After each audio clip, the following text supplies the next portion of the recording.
হাতে দেখা বুঝতে গেলে অসুবিধা হচ্ছে? এই যে বাক্যগুলো আমি লিখেছি ব্ল্যাকবোর্ডের মধ্যে, এই বাক্যগুলো পড়ে তোমাদের কি মনে হচ্ছে এটা কোন ধরনের, মানে এটা কোন টেন্স? কোন টেন্স হবে এটা? প্রেজেন্ট টেন্স না? দেখো প্রেজেন্ট টেন্স তো ঘুমাচ্ছে, হচ্ছে, পড়ছে, একটু থাকতো না। এই পাস্ট টেন্স নয়।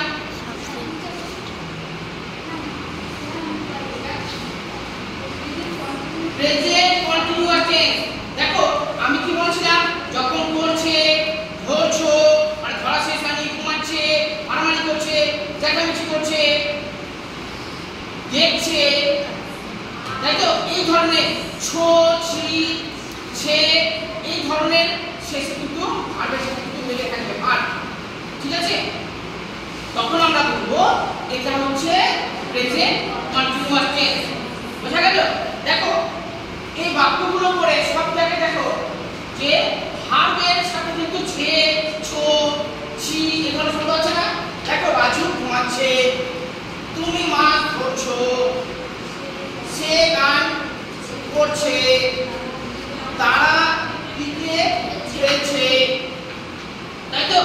এই ধরনের কিন্তু দেখো ভার্বের সাথে কিন্তু করছে এই ধরনের শব্দ কিন্তু যুক্ত রয়েছে, তাই না? তাই তো?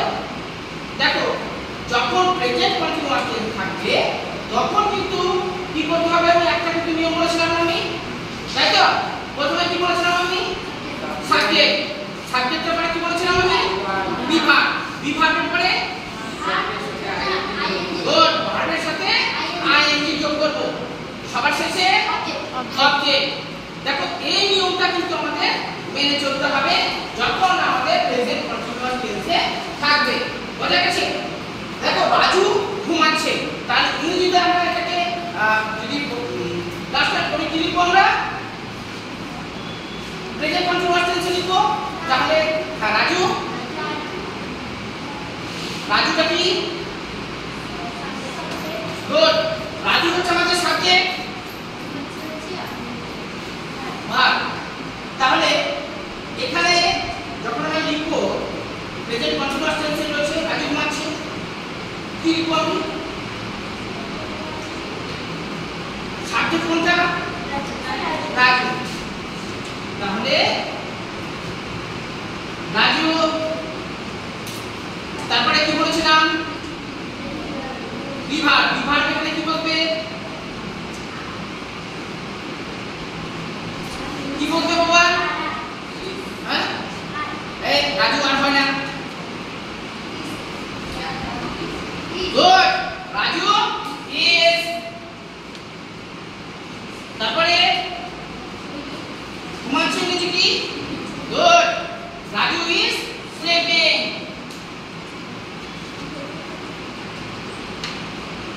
দেখো ভার্বের সাথে কিন্তু আইএনজি যোগ করে দিয়েছি। বোঝা গেল? Raju is sleeping. হাতে লেখা বোঝা যাচ্ছে? আমি আবার বলছি, দেখো জায়গা কোথায় আছে? হ্যাঁ এখানে। প্রথমে আমরা কি বসাবো?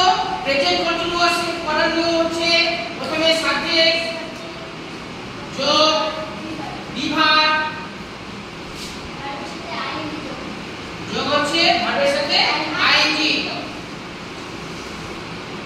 আর প্লাস আইএনজি, সবার শেষে অবজেক্ট। বোঝা গেল? তাহলে এই যে নিয়ম রয়েছে এই নিয়ম অনুসারে কিন্তু আমরা এই বাক্যগুলোকে আমরা প্রেজেন্ট কন্টিনিউয়াস টেন্সে ইংরেজিতে আমরা কিন্তু রূপান্তরিত করে নিয়েছি, তাই তো? তুমি মাছ ধরছো, মাছ ধরা শেষ হয়েছে? শেষ হয়নি, অর্থাৎ এটা চলছে, অর্থাৎ এটা হচ্ছে প্রেজেন্ট কন্টিনিউয়াস টেন্সে রয়েছে। তাহলে কি লিখবো আমি? হ্যাঁ ইউ, you are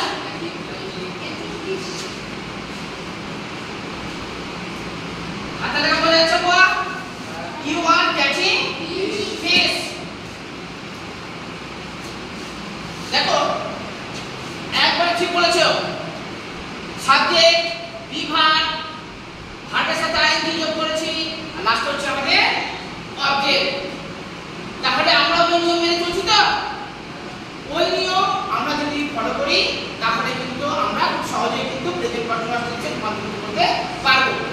আমাদের কি করতে হবে? আমাদের কিন্তু শব্দ ভান্ডার কিন্তু বাড়াতে হবে, তাই তো? আমি প্রতিদিন এরপরে ক্লাসে 10টা করে তোমাদের আমি অর্থ দিয়ে দেবো ইংরেজি ওয়ার্ড, ঠিক আছে? তার সাথে ইংরেজি ওয়ার্ডের বাংলা মিনিংও দিয়ে দেবো আর কতটা প্রতিদিন পড়বে। প্রতিদিন যদি আমরা 10টা যদি অসুবিধা হয় 5টা করে দেবো তাহলে এক সপ্তাহে কিন্তু অনেকগুলো হয়ে যাবে। তারপরে কি রয়েছে? সে গান করছে, গান করা শেষ হয়ে গেছে? রানিং এ আছে। তাহলে এটাও কি কোন টেন্সে রয়েছে? এটা প্রেজেন্ট কন্টিনিউয়াস টেন্সে রয়েছে। তাহলে এখানে কি লিখবো আমরা? সি, হ্যাঁ সিও হবে। She is singing, she is singing. এটা হচ্ছে আমাদের বিভাগ, সাবজেক্ট বিভাগ ভার্বের সাথে আইএনজি, সিঙ্গিং।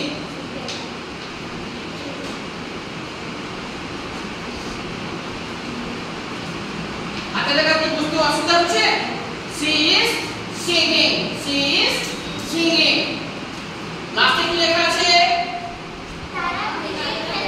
তারা ক্রিকেট খেলছে। তাহলে এখানে সাবজেক্ট কোনটা? তারা। তারা কি? দে। কে বললো? দে হচ্ছে তারা। তারপরে ক্রিকেট খেলছে, এখানে ভার্ব কোনটা রয়েছে? হ্যাঁ খেলছে, গুড। তারপরে অবজেক্ট হচ্ছে ক্রিকেট। তাহলে এবার নিয়মে ফেলে দিই। প্রথমে সাবজেক্ট কি বসাবো? দে। দে, দে। তারপরে কি বসাবো? বিভাগ আর। দে আর, দে আর। ভার্বের সাথে আইএনজি যোগ করতে বলেছিলাম, তাহলে কি হবে? Play,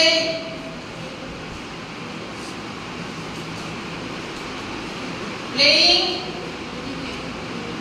playing cricket.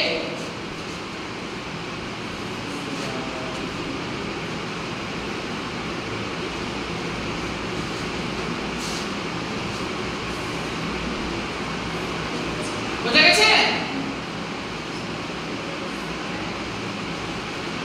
তো এইভাবে করে কিন্তু আমাদের করতে হবে। কারো যদি বুঝতে অসুবিধা হয় বলো। হাতে লেখা কি বুঝতে অসুবিধা হচ্ছে? না। অসুবিধা হচ্ছে তো? তাহলে যদি অসুবিধা যদি না হয় তাহলে দেখো, যদি অসুবিধা হয় তাহলে বলো। দেখো প্রথমে কি লিখেছি আমি? রাজু ঘুমাচ্ছে। এই শব্দটা পড়ে বোঝা যাচ্ছে যে এটা হচ্ছে কি? এটা হচ্ছে আমাদের প্রেজেন্ট কন্টিনিউয়াস টেন্সে রয়েছে। সাবজেক্ট, বিভাগ, তারপর যে ভার্বের সাথে আইএনজি, তারপর হচ্ছে অবজেক্ট। রাজু ইজ সুইমিং, তুমি মাছ ধরছো, ইউ আর ক্যাচিং ফিশ। সে গান করছে, she is singing, she is singing. তারপরে দেখো তারা ক্রিকেট খেলছে, তারা ক্রিকেট খেলছে।